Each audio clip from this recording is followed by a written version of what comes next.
За та бүхэндээ арай мэнд хүргэе. Бүгдээрээ бидээ эвтэйхэн суугаарай. Ерөнхийдөө бүгдээрээ бидээ эвтэйхнэр суунд хамгийн гол тавигдах шаардлага бол нуруу ихцгэн байх ёстой. Нуруугаа ихцэлж байгаа хамгийн эвтэйхэн судал бол завилт суух байдаг. Завилт суухад хэцүү байвал хөлөө жигээ сууж болно. Хөлөө жигээ суухад хэцүү байвал газар суухад хэцүү байх юм бол сандал дээр сууж болно. Хамгийн гол анхаарах зүйл маань нуруу ихцгэн байх шаардлагатай. Тэгэхээр та гэртээ диван дээр гэх мэтчлэн тийм зөөлөн зүйл дээр суух хэрэггүй. Хатуу шал юм уу эсвэл одоо тийм хатуу гадаргуул дээр байвал илүү тохиромжтой. Гэлээ гэхдээ дээр нь одоо ийм йогийн матрас юм уу те ийм йогийн матрас юм уу эсвэл нэг тийм зөөлхийн юм дээр нь ингээд тавиад түүнээс биш диван гэх мэтчлэн одоо тийм зүйл дээр суухгүй. Тэгээд хэрвээ та болж игэл аргашаага юм ингэж хоошоо нь алахгүйгээр тийм ээ нуруугаа сайхан ихцгэн ингэж сууж чадвал сайн. Гэхдээ ингэж суухад магадгүй нурууны асуудлаас ч юм уу суухад хэцүү байх юм бол хам ч юм уу сандлынхаа түшилхийг ч юм уу наалж болно. Ер нь бол бясалгагчнаар амьсгалын дасгал хийдэг хүмүүс бол нуруу ихцгэн тэгээд ийм йогийн матрасан дээр суугаад гараа алгаар нь дээш нь харуулаад тавиад тэгээд дасгалуудаа хийдгээ. За хүмүүс зөв амьсгал, буруу амьсгал гэж байдгийг нэлээ гэл яаж зөв амьсгалгүй гэж заримдаа надад асууж идэг. Тэгэхээр бүгдээрээ ерөнхийдөө өөрийнхөө амьсгалыг ямар юм бэ гэдгийг хэлмэдээ. Бид нар ер нь амьсгалыг бол игний амьсгал, цээжний амьсгал, хөвлийн амьсгал гэж ангилдаг. Энгийн жирийн хүмүүс бол хөвчлэн нэг бол цээжний амьсгалаар амьсгалдаг, нэг бол хөвлийн амьсгалаар амьсгалдаг. Хөвлийн амьсгал гэж юу гэж байгаа юм бэ гэхээр дөнгөж төрсөн нярай хүүхдийг харах юм бол гидсэн ингээл төмөлцөд харагдаад идэг ш тийм ээ. Тэгэхээр тэр бол хүүхэд хөвлөгээр амьсгалж байгаа хэлбэр. Эрэгтэй хүмүүс бас ингэж хөвлөгээр амьсгалах нь хэлбэг байдаг. Гэтэл одоо хүүхэд ингээд том болохын хэрээр ялангуяа ихэнх эмэгтэйчүүд бол цээжний хэлбэрийн амьсгалтай олчихсан байдаг. Амьсгал нь тийм гүнзгий хөвлөөр өгөө хүрдэггүй. Тэгэхээр аль болох хэдий ч бид нар гүнзгий амьсгалын тэр хэмжээгээр бид нар агаарт байгаа хүчил төрөгчийг өөрийнхөө бие рүү илүү оруулна. Хэдий ч амьсгалаа гүнзгий гаргана тэр хэмжээгээр бид нар өөрийнхөө дотор бацаа солилцооны дүнд бий болсон нүүрс хүчлийнхийг бид нар эргүүлээд гадагшлуулна. Тийм учраас энэ амьсгалын дасгалыг гүнзгий амьсгалах энэ арга техникүүдийг зааж өгдөг. Тэгээд одоо бүгдээрээ таны амьсгал ямар байна вэ гэдгийг ажиглая бүгдээрээ. За юун түрүүнд бүгдээрээ зүүн гараа хөвлөө дээр баруун гараа цээжин дээр авлаа. За одоо ингэж авангуудаа бүгдээрээ нүдэ ханаад амьсгалж байгаагаа ажиглая. Ингээд амьсгалж байгаа үед таны цээжчин амьсгалд илүү оролцож байна уу эсвэл хөвлөгийн амьсгалд илүү оролцож байна уу? Өөрөөр хэлбэл амьсгалж байгаа үед тийм ээ гидсэнээр байгаа гар чинь ингэж хөдөлж байна уу? Эсвэл цээжин дээр байгаа гар чинь ингэж тутагш байгаа. Мэдээж миний зааж байгаа шиг ийм юутай биш. Давтамжтай биш, арай өөр тийм ээ, арай бага. Гэхдээ үйл явдлыг тань мэдрэгдэж байгаа.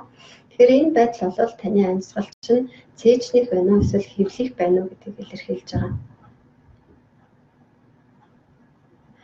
За одоо бүгдээрээ үргэлжлүүлээд ажиглая. Гараа ингэж тавьсан чигээрээ бүгдээрээ амьсгалаад байгаа. Одоо бүгдээрээ амьсгал авахд тэлэгдэж гин үү?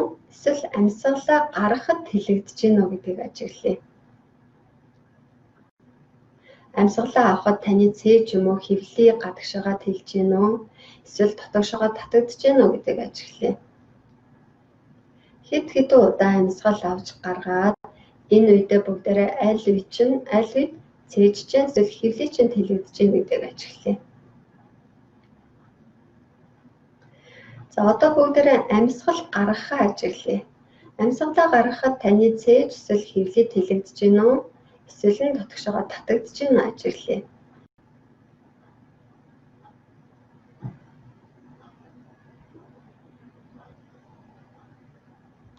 За тэгэхээр таны төр тайвшраа.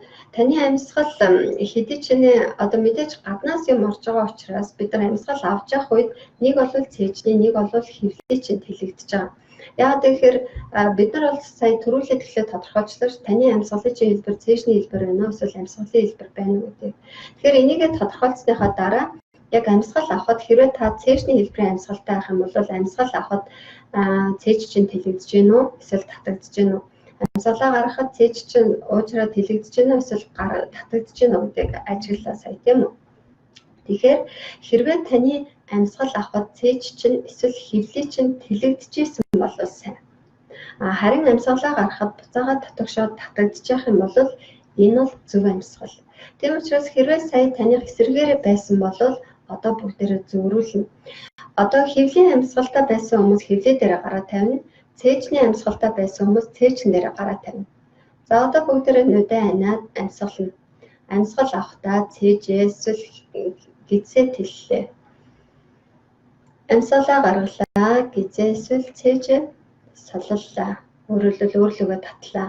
За ингээд бүгдээрээ амьсгалаа дээ. Өөрийнхөө ухаарлалтаагаар амьсгал авахдаа тэлээд амьсгалаа гаргалаа, татгшаага татлаа. За ингээд бүгдээрээ үргэлжлүүлээд хэсэг зур амьсгалъя.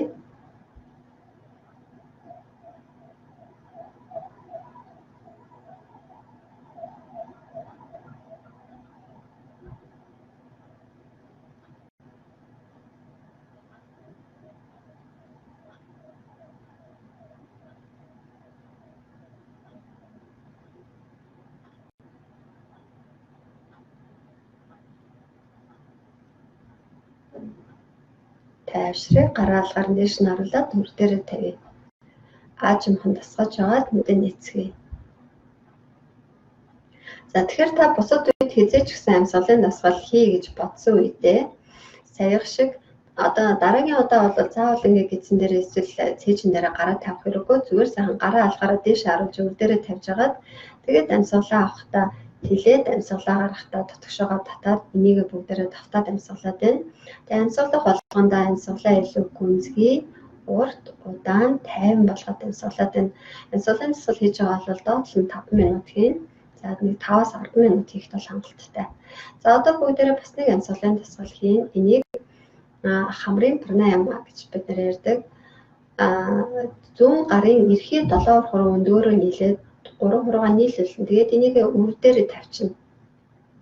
Баруун гарын эрхий хуруу хамрын баруун самсаан дээр, 7 дунд хуруу 2 хөмсгөний дунд, ядам чихчээ хуруу хоорондоо нийлээд хамрын зүүн самсаан дээр. За бүгдээрээ ингээд гарынхаа байрлалыг авчлаа. Одоо бүгдээрээ хоёр хамрынхаа нүхээр зэрэг амьсгал авлаа. Эрхийгээрээ таглаад зүүн талаараа амьсгалаа гаргая. Зүүн талаараа эргүүлээд амьсгал авлаа. Ядам хуруугаараа таглаад эрхий хуруугаас суллаад эсрэг талаараа гаргалаа. Баруун талаараа амьсгал авлаа.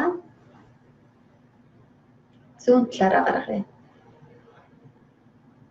Зүүнээр авлаа. Баруунаараа гаргалаа.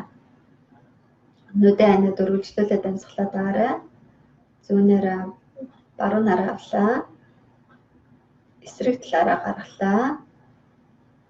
Гаргасан талаараа амьсгалаа авлаа. Эсрэг талаараа гаргалаа. Гаргасан талаараа авлаа. Эсрэг талаараа гаргаад үргэлжлүүлээд амьсгалаад бай. Ам жимээгээстэй ямар ч тохиолдолд амаараа амьсгалахгүй, дандаа хамраараа амьсгална. За одоо бүгдээрээ амьсгалаад байгаараа үргэлжлүүлээд амьсгалаа аваад эсрэг талаараа гаргаад гаргасан талаараа аваад эсрэг талаараа гаргаад үргэлжлүүлээд бай.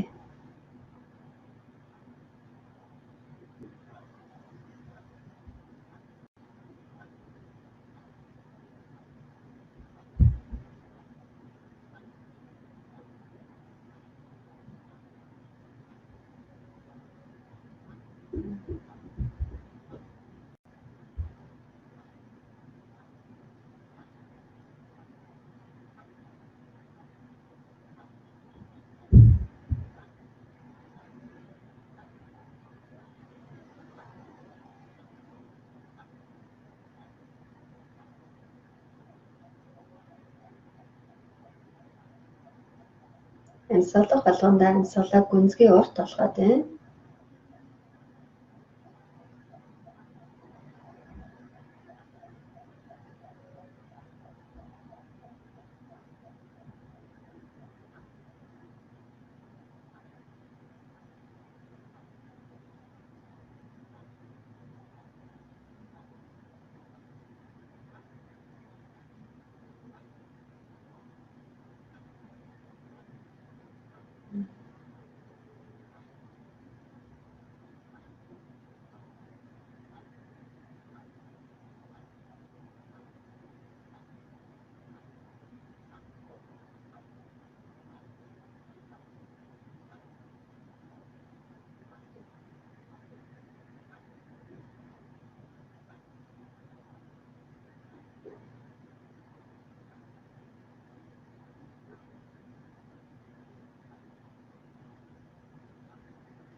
Хамрынхаа баруун нөхөр амьсгал аваад зүүн нөхөр гарах үедээ тайвшраад гараа алгаарын дээш нь оруулаад өөр дээрээ тавья.